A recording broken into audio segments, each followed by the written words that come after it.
Hi అండి, welcome back to my channel. మీరందరూ ఎలా ఉన్నారు? అందరూ బాగున్నారని అనుకుంటున్నాను. నేను కూడా బాగున్నాను.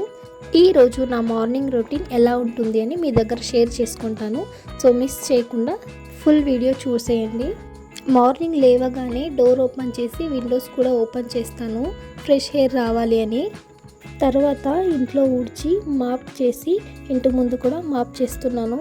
నాకు పెద్దగా ముగ్గులు అయితే రావు, ఏదో సింపుల్గా ఇలా ఒక చిన్న ముగ్గు వేశాను.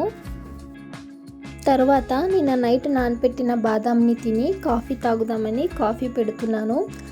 అదేంటో అండి, కాఫీ మానేయాలని చాలాసార్లు అనుకున్నా అస్సలు అవ్వట్లేదు. అందుకే రోజుకు ఒకేసారి కాఫీ తాగడానికి ట్రై చేస్తున్నాను. మీలో కూడా ఎవరైనా నాలాగా ఉన్నారా? అంటే కాఫీని తాగకూడదు అని గట్టిగా అనుకున్నా కాఫీని చూస్తేనే తాగేవాళ్ళు ఉంటే కమెంట్ చేయండి. ఇక్కడ morning time 5 to 10 minutes time spend చేయడానికి ఇష్టపడతాను. ఎందుకంటే ఇక్కడ ఫ్రెష్ గాలి, పక్షుల సౌండ్, మంచి వ్యూ ఉంటుంది. మైండ్ కూడా ఫ్రెష్గా ఉంటుంది. ఒక్కొక్కసారి అయితే ఇక్కడ పికాక్స్ కూడా కనిపిస్తాయి. ఈరోజు అయితే మా ఇంటి కింద ఉండే కుక్క సౌండే ఎక్కువ వినిపిస్తూ ఉంది.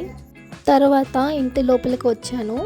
నిన్న నైట్ క్యాబేజ్ పకోడా చేశాను. ఆయిల్లో కొంచెం వేస్టేజ్ ఉంది, దాన్ని ఇలా శోధించి ఆయిల్ని ఆయిల్ బాటిల్లో స్టోర్ చేసుకుంటున్నా. ఇలా వాడిన ఆయిల్ని నేను మళ్ళీ రీయూజ్ చేస్తాను. ఫ్రెష్ ఆయిల్ని ఇంకో బాటిల్లో సపరేట్గా పెడతాను.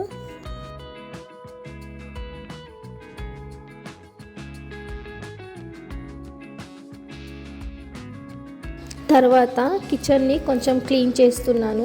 ఈ మధ్య క్లీన్ చేసి చాలా రోజులు అయింది, అందుకే డస్ట్ ఎక్కువగా ఉంది. మేము రేపు మా విలేజ్కి వెళ్తున్నాము. 3 to 4 days అవుతుంది మళ్ళీ ఇంటికి రావడానికి.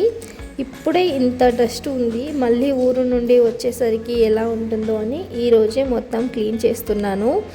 ఆల్రెడీ రూము హాలు నిన్ననే క్లీన్ చేసుకున్నాను.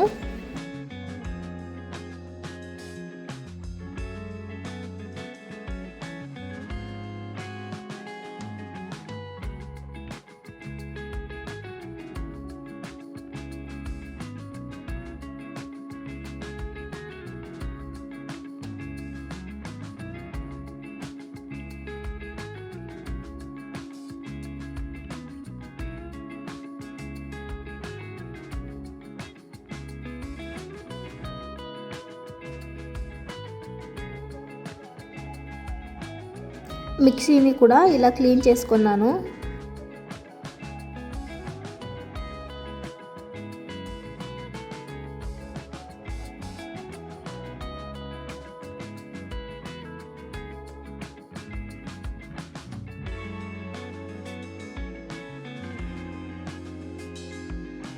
మెయిన్గా ఈ గ్యాస్ స్టవ్ దగ్గర సెల్ఫ్కి ఎక్కువ ఆయిల్ జిడ్డుగా ఉంటుంది.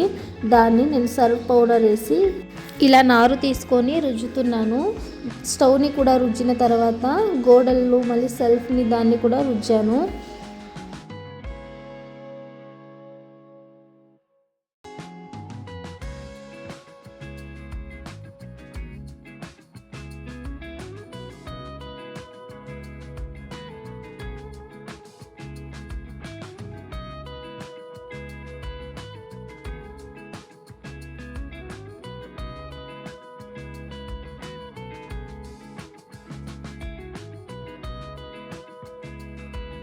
మొత్తం క్లీన్ చేసిన తర్వాత ఇలా అరేంజ్ చేసుకుంటున్నాను. ఇక్కడ గ్యాస్ కనెక్టెడ్ పైప్ ఉంది కదా, దీన్ని కవర్ చేయడానికి ఇలా ఒక చిన్న ప్లాస్టిక్ ప్లాంట్ని పెట్టాను.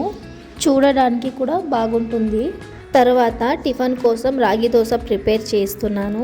దీనికోసం చిన్నగా కట్ చేసిన ఆనియన్స్, 2 పచ్చిమిర్చి, కొంచెం కొత్తిమీరని చిన్నగా కట్ చేసి వేసి సాల్ట్ కూడా వేసుకొని మొత్తం కలుపుకొని వాటర్ని కూడా వేసుకోవాలి. దోశ పిండిలాగా చేసుకోవాలి.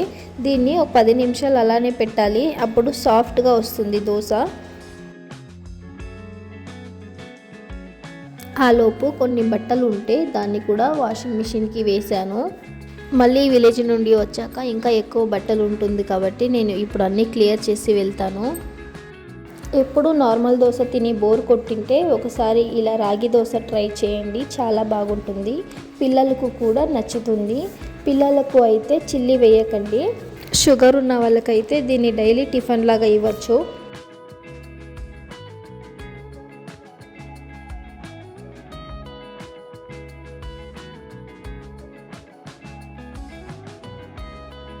చూడండి ఎంత సాఫ్ట్గా ఉందో. టేస్ట్ కూడా చాలా బాగుంటుంది, అలానే హెల్త్కి కూడా చాలా మంచిది. అలానే దీంతో పాటు టమాటో చట్నీ కూడా చేసుకున్నాను. ఇంకా ఇంతే, ఈ వ్లాగ్ని నేను ఎండ్ చేస్తున్నాను. వీడియోని ఎండ్ వరకు చూసినందుకు చాలా థ్యాంక్స్. ఈ వీడియో నచ్చితే లైక్ చేసి మన ఛానల్ని సపోర్ట్ చేయండి. ఉంటాను, బాయ్.